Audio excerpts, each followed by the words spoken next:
Hey guys, welcome back. So this video is just going to be me decapitating a mannequin and patching up the neck and filling it and repainting it.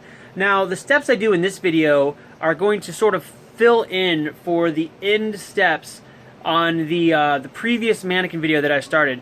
I did all of these edits to these mannequins a few weeks ago, and I got about 2/3 of the video that I really wanted to get. And then I just got too busy, and setting up the camera and trying to get the shots just was not in the cards if I was going to get my projects done on time. So I had to stop taking video.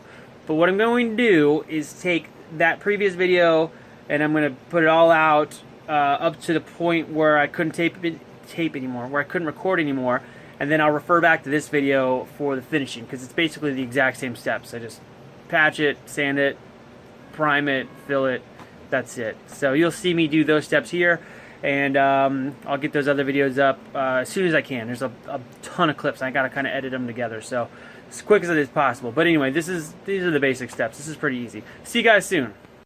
This mannequin is about to lose his head. I could do this with a Dremel, but I'm going with a hacksaw to start figuring out the line, the angle that I want it to go with. Straight around the front here, and around the back. It doesn't have to be perfect, it just has to be relatively straight.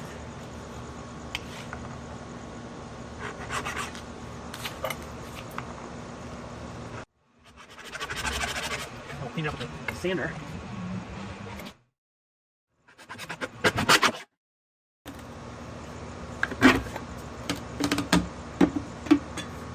And it's off. Nice and clean. So I'm going to buff this with the sander really quick. Here's a little mannequin head. Buff this with the sander, and then I will make a patch for the inside of the hole. Sander. Now, always wear a respirator. I'm going to hold my breath because this is going to take about a second to do, and I want to be able to adjust the camera. So always wear a respirator. Holding breath now.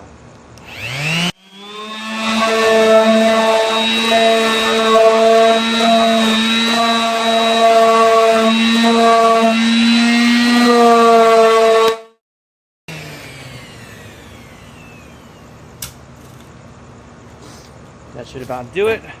It's going to get sanded again once we're done. Take these off so it's not that right out. It's going to get sanded again once it's done. So I'm just going to make a quick little cap to pop in here and get to filling it.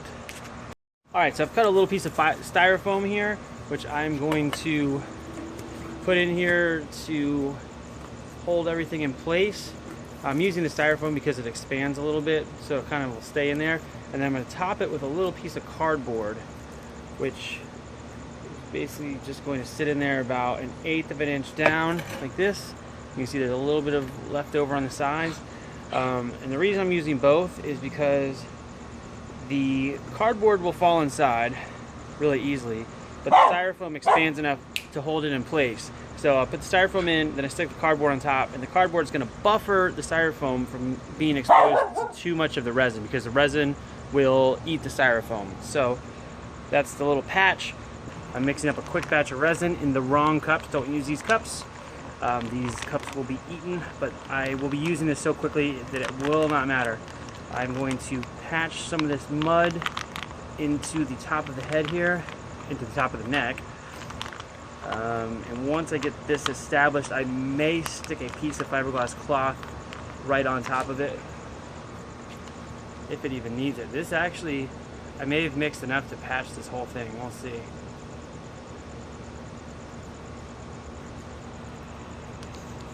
So I go over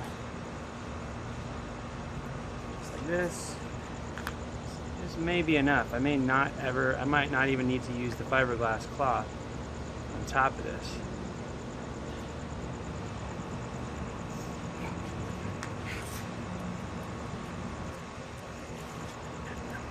This stuff is pretty strong once it sets, so I might be okay just with this little batch of stuff right here. Look at that. Almost good. Plenty. And I add a little bit of buffer here so that I can sand Sand it. Holy cow. Sorry about the dog. Can't do much about it right this moment, unfortunately.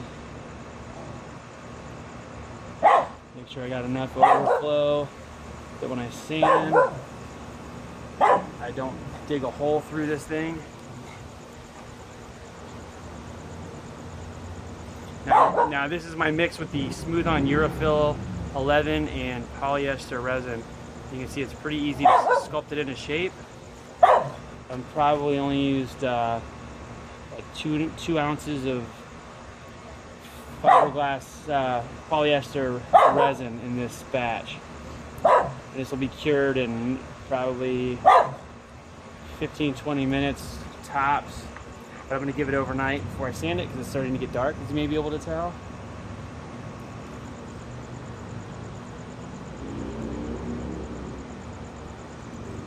There we go. That should just about do it. Tomorrow, I don't even need to add the cloth. Looking at this, tomorrow I should just be able to sand it and paint it, and I should be set. It should be a nice, strong patch for this mannequin. I'm starting to get to a point now where it's getting tacky, but it's also kind of like a jelly consistency, which means that if I keep pushing it around, I have a potential to lift up a chunk, and I don't want to do that. So I'm going to get this a little bit extra on the edges, like so.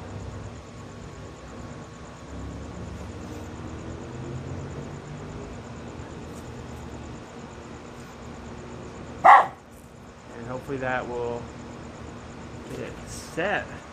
Alright guys, see you soon. Alright, so our fiberglass is all set. It's the next day. I'm wearing the same shirt, obviously. Fiberglass is all cured, and we are just going to blast this with a little orbital sander really quick. Right here. Now, always want to wear a dust mask when you do this. I prefer a respirator, but I can't talk if I need to through that, so I'm wearing this crappy dust mask.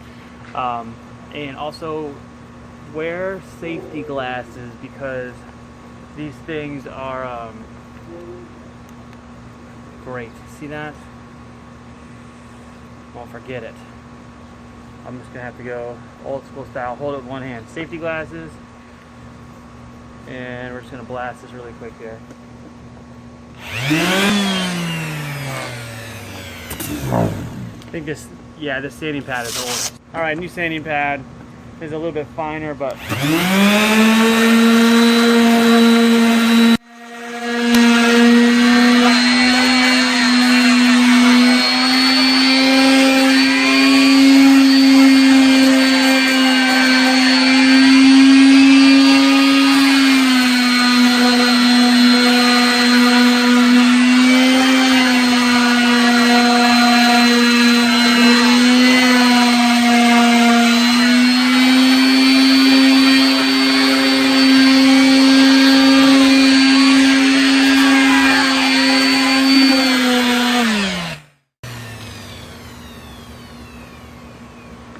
almost done. Hold my breath this last little bit.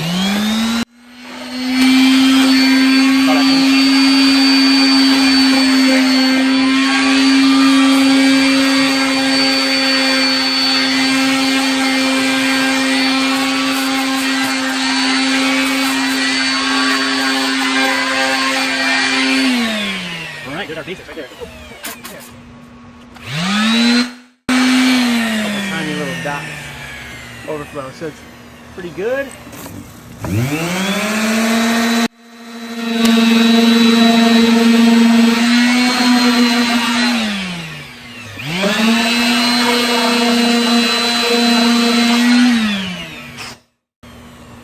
Holding my breath.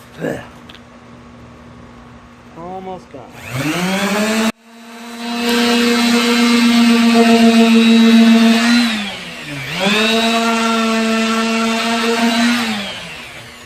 Try to make sure it's nice and level. Almost perfect. Tiny little pinholes up there. So I'm gonna hit with some spot glazing putty, and then quick sand, and we'll be able to paint the sucker and we'll be done. For the spot glazing putty, this is what I use. Bondo glazing and spot putty. And I use one of these old like club flyer cards. I used to work at a shop that made them, and I got tons of them, and I cut them up into little pieces and I use it to spread the Bondo. Now these things have some kind of coating on them which makes them very nice. They don't absorb any of the putty, and I can make literally hundreds of these things out of the little bats that I've got, and I just throw them out when I'm done. No big deal, easy to use, easy to throw away. Another thing that works really well for this are old cereal boxes or like pasta boxes. They're stiff enough that they spread the putty well. They work with Bondo also, but they're basically free. It's stuff you would throw away. You just cut them up in a bunch of little 2-inch by 1-inch kind of pieces, or you know, whatever size works for you. But you use them to spread Bondo and spot glazing putty, and they work awesome. There's more than enough here. Now, what I like to do is put it on a little bit thick and then sand it off, and I'll get to that stuff in a few minutes here once this fully dries. What that does is it leaves you excess. You sand through the thick parts, and then the filler will be in all the holes, and you'll be ready for paint. Alright, so this stuff is pretty much dried up. I'm just going to use a regular sponge sanding block. This is sort of rough, but it'll do the job. Another thing you should wear a dust mask or respirator for if you can. Just don't breathe.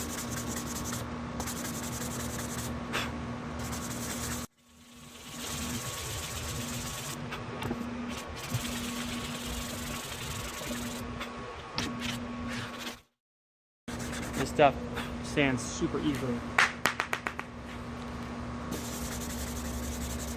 Now, one thing when you sand spot glazing putty is don't push down really hard on the sandpaper, because you'll actually take it out of the little indents that you're trying to fill. So just sand really light, let the sandpaper do its job, but don't press too hard.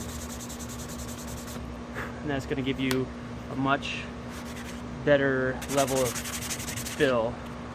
Little spots here.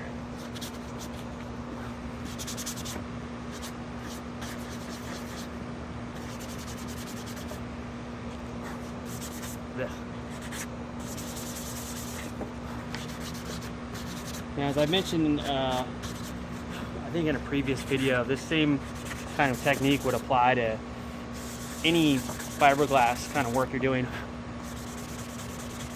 If you're making a costume, a lot of the guys that do the C3PO builds are asking from time to time over the last few years how to mod the suit. If you want to make an adjustment, this is essentially the same kind of technique as far as the finishing goes. Fill it, sand it, spot glaze it, sand it some more, prime it, sand it. But now this isn't going to need that much. This is pretty smooth and doesn't need the same level of kind of finish as a costume would.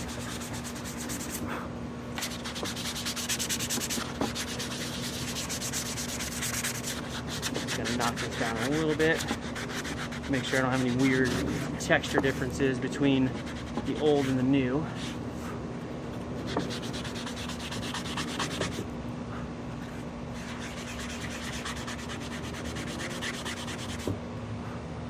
Spot right there. I want to knock down where I got a little overflow.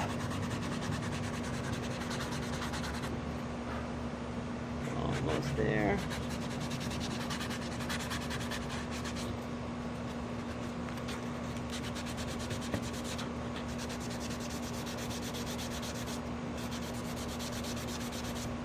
So close.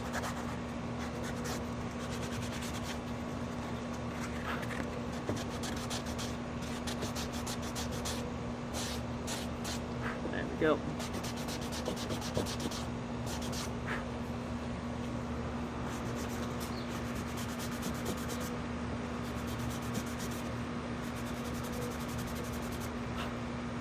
And what I'm doing right now is just seeing a couple spots where there's a tiny bit of resin, very little bit got on the surface.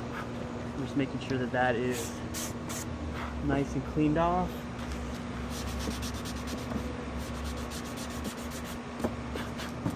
There we go. So now I will wipe this down and we will paint it, and it should be about done. Unless I spot something else weird after I paint it. So I'll be back in a second to do that. Alright, I've wiped this thing down and I'm just going to blast it with some spray paint. I'm using Krylon Max. I like this stuff more than most of the other spray paints. It's not quite the quality of Rust-Oleum, but it dries so much faster that it speeds up the working time, and the difference in look is probably not even noticeable on most people. So go ahead and get started.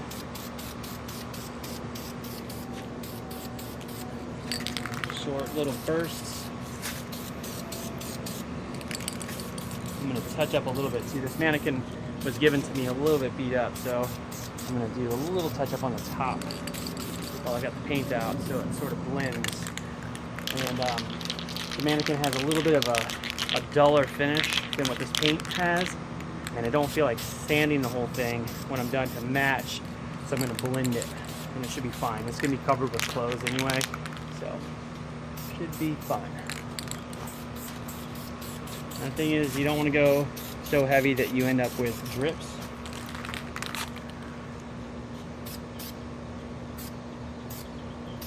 And the surfaces that are flat, you might both go a little heavier. Got one little pinhole right there, which I may have to touch up for later. Not a big deal. I'm gonna let that dry, and then I might do a little tiny touch up on that one pinhole. I don't even know if you can see it in the camera. It's really small, and I'm not sure. Sometimes I don't want to go too heavy because potential to overdo it with the paint, but sometimes something that small you can just go with a little bit of extra spray paint. Betting that I could, but I don't want to go too much.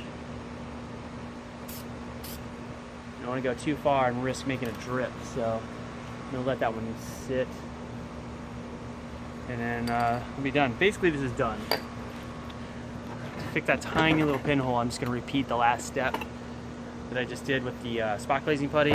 Once this is cured, quick sand, repaint, done. So anyway, that's the basics on how to mod a mannequin, just the head.